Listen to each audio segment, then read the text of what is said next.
The last time we talked, it was before Avengers Endgame came out, and that went on to be the biggest movie in the whole wide world ever. Right. Giant. And then I was reading something about you and about Black Panther, and it's somewhere in the thing it said that you auditioned for a different superhero for Marvel at first. I did, Drax, yeah. You auditioned for Drax? Yeah, weirdly enough, yeah.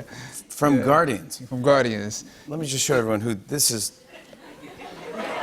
This is Drax. Batista. Yeah, so you auditioned for that? I did. You know, it's about going in playing. I didn't think I was gonna get it, and it's weird too because it's a testament, I think, to Marvel, because I think each film, Ant-Man has a different tone and feeling. We didn't know what that was gonna be. We didn't know what Guardians was gonna be. So I didn't know what it was, and I only had a few pages at that time. So it was just good to come in and play. And then see what they did with it. And they remembered you from that, and they go, "Oh, we got to put it. We have a role for him, but we don't want to tell him." Well, sometimes that's the way it works as an actor. You go in knowing you're not gonna get it, but you're meeting the people that they might be like, "It's not this, but we'll put him in this other thing." So I feel like that was one of the moments when they were like, "Hey, we can use him later." And I know during the interviews, Sarah Finn, for casting director. Is that who did that? Yeah. I love giving shout outs to the Sarah Finn. Sarah, hey, good job, Sarah. You did a great job, obviously. It really worked well. I loved your interviews that you were doing during Endgame, because you had to give interviews saying that you were in the movie, but you didn't want to spoil anything. And that's the way that it works with Marvel movies. They don't really want you to talk about much. Talk about they say, go see our movie, but we can't spoil anything. Right. And you did something in your interviews that made me laugh. I think we showed it on the show once, but I want to show it to you while you're here. Here's Chadwick Boseman not spoiling Avengers Endgame. Take a look at this. People are like ready to see this movie. They're buying the tickets. It's nuts. I mean, how does that feel to know that they love this film so much? It's great, but I'm dead. So I can't answer any questions about that. Oh, okay. So you don't want to give us a spoiler or anything like that? I'm dead. What about Black Panther 2? Anything? I'm dead. Oh, man. It made us laugh. We showed it on the show. We loved it. It made me laugh. It was the most fun doing that, actually. Where did you come up with "I'm dead"? Well, it was the first time I had done press, in a minute since we shot it. And so I was like, you know what? I can make this real easy. I could just come out. I'm dead. It was that simple. Because you did die, or you, yeah. And the funny thing about it is, you coming in, I didn't even know I was gonna die that day.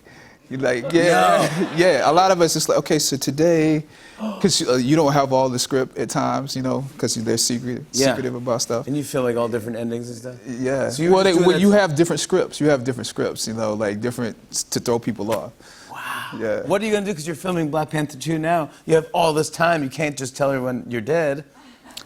You know what? I don't know what it is. What it's gonna be this time, but I'll come up with something. Yeah, you are. Yeah. I gotta do it tonight before we do the premiere because I'm on the red carpet tonight. Oh, so. that's right. Yeah. So. Yeah, you could be like, I'm back. Yeah. I'm back. Yeah. I want to talk about 21 Bridges. Congrats on this thing. Thank you. How did you get involved with this movie? Well, I was dead after. This is unbelievable. After Infinity War. And the Russo brothers came to me at the premiere, after party. Great job, yeah. Yeah, so I think it was a consolation. So you're dead, so let me bring you another movie. Yeah. So, they were like, we think you're perfect for this role. And then I met Brian Kirk, the director. I was like, we're gonna be a great collaborator, and we decided to produce it. It's a good movie. It's very, I like the premise. There's a lot of action, but basically set it up for everybody. The idea is... 8 cops are killed. I'm a NYPD detective who's known for, tracking down cop killers. And so I shut down the city of Manhattan, like all of the entryways into it, including the 21 bridges, so that we can trap the offenders and catch them. They're stuck on the island. They're stuck on Manhattan. Yeah, you shut 21 bridges. I didn't know there was 21 bridges around Manhattan. I didn't either. Actually, when we started, the script was called 17 Bridges. We're like, no, they didn't build 4 bridges. But you know, I'm about to do a speech about the 21 bridges, and I was like, you know, about the 17 bridges. Yeah. And they're like, we might have got it wrong. We might have got it wrong. Right? Yeah. We got to recount. They were gonna rename the movie. Well, if we can't figure it out, let's call the movie Lockdown. Let's not even mention bridges. Like, we have to talk about bridges. I was like, figure this out. Yeah, please. yeah. 21 bridges. On and on and on. I said, and it's on and on and on.